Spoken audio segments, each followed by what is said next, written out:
Yo, so what's going on, guys? It is Ponin. If ever there was a game I played it like a sugar-coated bitch, this is definitely the game that I played like a little pansy.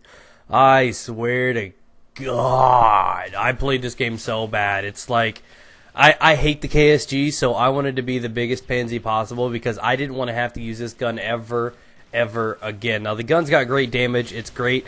I just hate the way it feels. I hate the way it hip fires, and I don't like to aim in with my shotgun. So, in all honesty, the fact that this gun is just in the game, and oh look, and you reload it through its butthole. What the hell, man? So, I just I just hate this gun. So I decided, you know what? Let's play it smart. Let's not trust my guys. I didn't have damage for it. I didn't have range. I didn't have anything but that ugly camo that I, for some reason, wanted to equip to it. But in all honesty, I hated the gun so much, I think I went through 2 or 3 games with it and realized I didn't want this to be one of those guns that I have to level up to get damage or something on and then try it out. So in all honesty, what I tried to do is I tried to play it smart, tried to stay in this building, and I camped. For the first time on one of my videos, I think I camped, guys.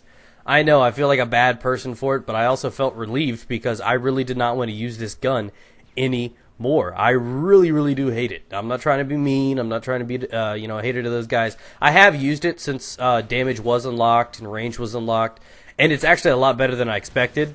But Jesus, before you get either of those, this gun is horrible. Absolutely, probably the worst gun in the game. I would take almost any secondary over this gun, and that's just how it is. So I try to do good. I'm like, oh yeah, man, boom, boom, boom. Played it out, get my streaks. My streaks don't do shit.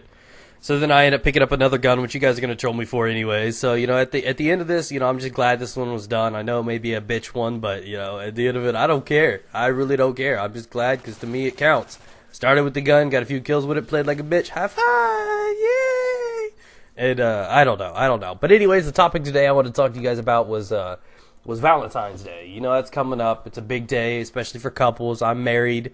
And our 1-year anniversary from being married, at least, is coming up in April. So we have like a month and a half, 2 months left, something like that, and that's our big one.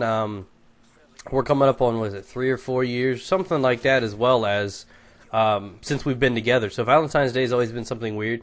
But I think I'm very unusual with how Valentine's Day rolls. Because from most of my friends, most of my guy friends, when Valentine's Day comes around, that's the time to get away. Yeah, let's use it. Every guy I know is single at Valentine's Day.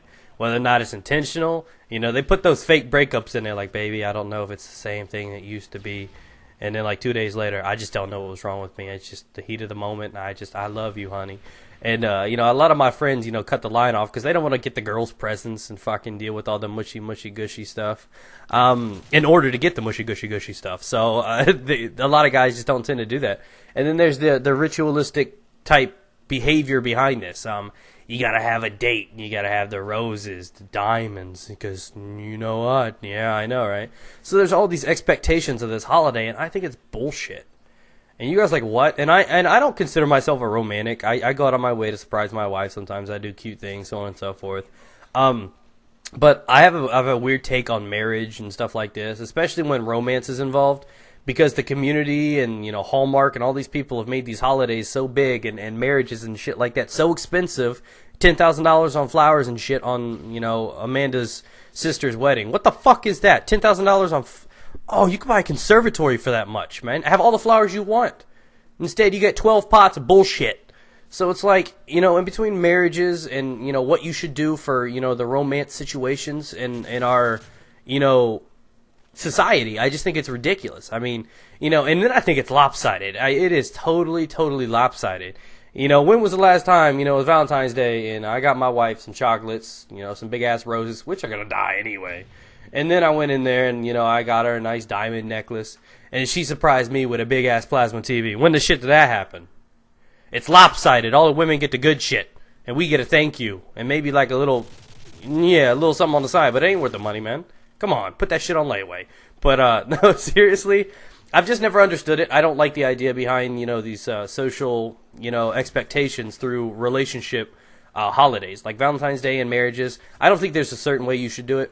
Now, I understand that because it is a landmark on the calendar, that you do have to go about doing something. Well, you don't have to, but I feel that, because of the expectation, because I don't want to let my wife down, we do something for it. We go out, we have dinner, you make it exciting, you know what I mean? I'll let her order a number 3 from McDonald's. I mean, it's great. I really honestly do love spending time with my wife, and Valentine's Day is definitely the occasion, you know. Everybody gets around. If you're not getting laid on Valentine's Day, you know, I feel sorry for you. I do. I mean, it's a great day for you guys to come together, and I think that is a blessing.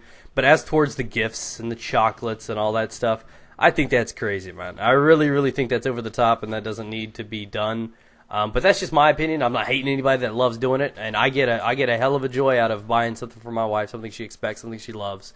And I just don't want there to be an occasion where I need to do it, because I think it's been set up by, you know, the people, the fucking government and everything. Like, yeah, let's make more money on this holiday, and yeah, it's just, I just think it's goofy. I mean, we already pay enough money into like Easter and stuff for stuff, Halloween for candy and stuff. I mean, why do we need to do it for Valentine's Day? Love is expressed through people, emotions, and what you say, not necessarily going in there and being like, oh yeah, man, baby, just to show you how much I love you, here's this $9,000 necklace I bought you. Just kidding, I stole it off a booster for $100. But, you know, it belonged to a rich white woman sometime, I believe, is what he told me. So, you know, it's always about trying to impress somebody, and then you take the risk of messing up. And I think the best way to handle Valentine's Day is just do it from the heart. You know, I'll draw something nice for my wife, surprise her, take her out somewhere, stuff like that. And that's what I like to do. So, you know, I think the only issue I have with Valentine's Day is that everybody thinks that you have to do this, and you have to top yourself, and you have to be impressive. And I think everything should come from the heart, not from the wallet. And that's what that holiday, I think, is kind of turned into is, you know, women expect a lot of big things from it. They expect all this stuff. And I just think it's crazy. So that's been my 2 cents on it. Hopefully you guys have understood and you guys like it. Anyways, let me know your topics down below on Valentine's Day. How do you handle it? Do you do everything that, you know, she wants you to do? Do you surprise her? Let me know down below, and let me know what you plan on doing this V-Day, bro. Peace out, guys. Get it.